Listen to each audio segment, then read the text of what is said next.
Assalamualaikum. Hai, apa khabar semua? Bersama saya Cikgu Wahidah. Pada hari ini, kita akan menerokai topik yang menarik iaitu galaksi. Kita akan mengetahui apakah jenis-jenis galaksi yang terdapat dalam alam semesta ini dan di manakah kedudukan bumi di dalam galaksi. Jom kita mulakan. Pernahkah kamu melihat langit pada waktu malam? Adakah kamu tertanya-tanya, apakah jaluran cahaya samar-samar yang terdapat di langit itu? Jaluran cahaya berbintang banyak yang dilihat itu ialah galaksi. Galaksi ialah suatu sistem yang terdiri daripada berjuta-juta bintang, gas, debu dan jirim lain. Terdapat berbilion-bilion galaksi dalam alam semesta ini yang mempunyai pelbagai bentuk dan saiz. Saiz galaksi terdiri daripada beberapa juta bintang sehingga beberapa trilion bintang. Bintang-bintang ini mengorbit pusat galaksi masing-masing. Bagaimanakah kita mengetahui terdapat banyaknya galaksi dalam alam semesta ini? Kita mengetahui wujudnya galaksi daripada gambar yang dirakam oleh teleskop angkasa Hubble. Teleskop Hubble ialah sebuah teleskop gergasi yang berada di ruang angkasa. Ia dilancarkan oleh NASA dan ESA pada tahun 1990 dan masih berfungsi hingga hari ini. Teleskop Hubble sangat penting kerana ia dapat merakam gambar galaksi jauh dengan sangat jelas dan membantu saintis mengetahui umur alam semesta. Ini adalah beberapa gambar yang dirakam oleh teleskop angkasa Hubble. Beribu-ribu titik kecil yang mempunyai pusat yang terang ini ialah galaksi yang terdapat dalam alam semesta ini.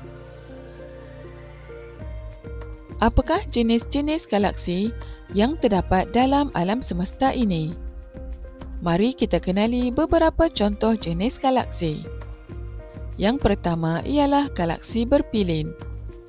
Ia berbentuk seperti pusaran dan mempunyai lengan berpilin. Galaksi berpilin mempunyai banyak bintang muda dan gas. Yang kedua ialah galaksi elips. Galaksi elips berbentuk bulat atau bujur.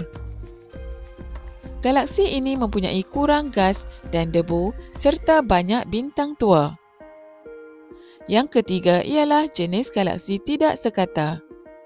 Ia tidak mempunyai bentuk yang tetap dan mungkin terjadi kerana perlanggaran dengan galaksi lain. Cuba lihat ke langit apabila kamu berada di kawasan yang sangat gelap pada waktu malam. Kamu mungkin berpeluang untuk melihat jaluran bintang yang merentang di langit dan cahayanya samar-samar seperti ini. Ahli astronomi menamakan jaluran bintang ini sebagai Bima Sakti atau Milky Way. Kita dapat melihat galaksi Bima Sakti yang besar di waktu langit malam kerana bumi berada dalam galaksi ini. Ia dinamakan Bima Sakti atau Milky Way kerana orang Roman purba menggambarkannya seumpama tumpahan susu di langit malam. Bintang-bintang yang kita lihat kebanyakannya berada dalam galaksi Bima Sakti. Lihat rajah ini. Galaksi Bima Sakti merupakan satu daripada berbilion-bilion galaksi yang terdapat dalam alam semesta. Pusat galaksi Bima Sakti dikelilingi oleh berbilion-bilion bintang. Sistem suria kita iaitu matahari dan juga planet-planet merupakan sebahagian daripada galaksi Bima Sakti. Bima Sakti ialah galaksi pilin berpalang yang mempunyai dua lengan utama. Sistem suria kita berada di pinggir satu daripada lengan berpilin galaksi Bima Sakti.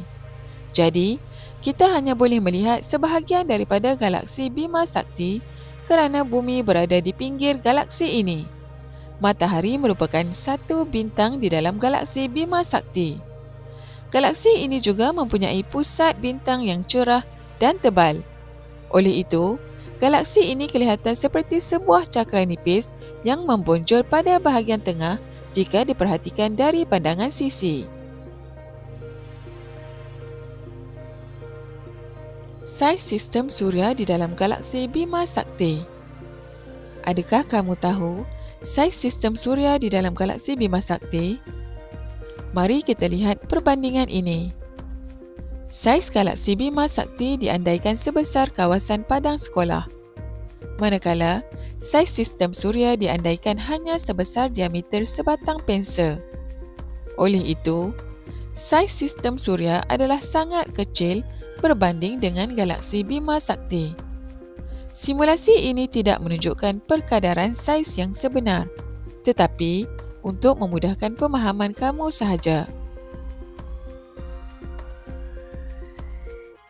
Tahukah kamu, galaksi Andromeda ialah galaksi pilin yang besar dan berada paling dekat dengan bumi.